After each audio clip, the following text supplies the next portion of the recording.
ఇదే మా ఊరు కాదు. ఎదిరించి నిలబడేంత స్తోమత లేదు. పోరాడేందుకు నాకు వయసు కూడా లేదు. కానీ నాకు ఒక కొడుకు దొరికాడు. తన చెల్లికి జరిగిన అన్యాయానికి పదం తెచ్చుకుంటాడని తెలుసు. వస్తాం, వెళ్ళొస్తాం.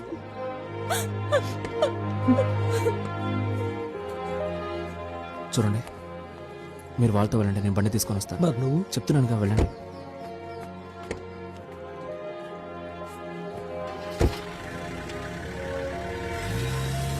ఇదిగో అబ్బాయా,